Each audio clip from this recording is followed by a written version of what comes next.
ரொம்ப சந்தோஷமாக இருக்குது. கூல் சுரேஷ் கதாநாயகனாக நடித்து வெளிவரும் படம் இது. கதாநாயகனாக எத்தனாவது படம் இது? மூணாவது படம். உள்ளே செல்லாதீர்கள் அப்படின்னு டைட்டில் வச்சுருக்காங்க. ஆனால் அதுக்காக அந்த டைட்டிலில் பார்த்துட்டு யாரும் அதை ஃபீல் பண்ணாதீங்க. உள்ளே போனால் பயங்கரமாக இருக்கும் அப்படின்றது அந்த horror feel. So director Ilaiyaraaja அவர்கள் வந்து ஃபஸ்ட் டைம் டெபியூட்டாக பண்ணியிருக்காங்க. அண்ட் ப்ரொடியூசர் முத்து மனோகர் முதல் தடவை படம் ப்ரொடியூஸ் பண்ணியிருக்காங்க. ஸோ எல்லோரும் சப்போர்ட் பண்ணுங்கள். கூல் சுரேஷை பார்த்து நான் சொல்கிறது என்னென்னா, நாங்கள் 2 பேரும் காதல் அழிவதில்லை அந்த படத்தில் இருந்து ஒன்றா ஜூனியர் ஆர்டிஸ்ட்டாக போயிட்டு செலெக்ஷன் ஆகி டிஆர்ஆர்கிட்ட அதிலிருந்து அப்படியே டெவலப் ஆகி கஷ்டப்பட்டு வந்த ஒரு ட்ராவல் எங்களது நண்பர்களாக. ஸோ நிறைய பேர் இப்போவே ஒரு டைம் ட்ரை பண்ணிவிட்டு கிடைக்கல, இல்லை வந்துட்டு சரியாக முடியல அப்படின்னும் போது உடனே மனசு உடஞ்சி போய் ஸ்ட்ரெஸ் ஆகிறேன், ஃப்ரஸ்ட்ரேஷன் ஆகிறேன், ஒரு மாதிரி சைக்காலஜி ப்ராப்ளம் வருதெல்லாம் சொல்கிறாங்க யங்ஸ்டர்ஸ். நிறைய பேர் பசங்கள்லாம் நம்ம பார்க்குறோம்.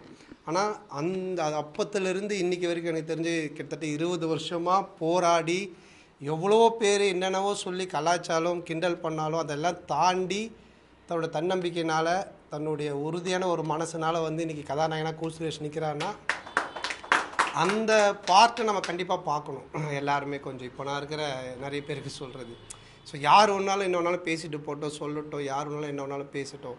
பட் நம்ம என்ன நினச்சோமோ அதை நோக்கி நம்ம போகிற வரைக்கும் நம்மளுடைய பாதையில் ரொம்ப உறுதியாக இருக்கணும் அப்படின்றது கூல் சுரேஷ் கிட்ட எனக்கு பிடிச்ச ஒரு விஷயம். நானே சில டைம் கொஞ்சம் ஜர்க் ஆகும், இது வேணுமா பண்ணலாமா அப்படின்லான்னு. பட் கூல் பார்க்கும்போது ரொம்ப பாசிட்டிவிட்டியாக இருக்கும். இல்லை கண்டிப்பாக பண்ணலாம் செய்யலாம் அப்படின்ட்டு. ஸோ கூல் உடைய படம், இந்த படம் நல்ல முறையில் ரிலீஸ் ஆகி வெற்றி அடையணுன்ட்டு கடவுள்கிட்ட வேண்டிக்கிறேன். ஸோ மக்களாகி நீங்களும் இதுக்கு சப்போர்ட் பண்ணுங்கள் இன்னும் நம்புகிறேன். தேங்க்யூ. என்ன அட்வைஸ் கொடுக்கணும்? இது இப்போ அட்வைஸ்ன்னு எதனா சொன்னால் அதுக்கு எதனா ஒன்று பேசுவான் ஒரு 10 நிமிஷம். அதனால் அட்வைஸ்லாம் வேணாம். அவனுக்கு அட்வைஸ் கொடுத்தாலும் அவன் கேட்க மாட்டான். அவனுக்கு என்ன தோணுதோ அதான் செய்வான். ஆனால் அதுதான் அவனை ஜெயிக்க வச்சிருக்கு. ஸோ அதனால் அவன் போக்கிலே அவன் போட்டோம், அதுதான் நல்லது. அவருடைய படங்களுக்கு வேற படங்களுக்கு நிறைய ப்ரமோட் பண்ணுவார் போயிட்டு அந்த பஸ்ஸுக்கு. அது பார்க்கும்போது உங்களுக்கு என்ன தோணும்? நீங்கள் என்ன?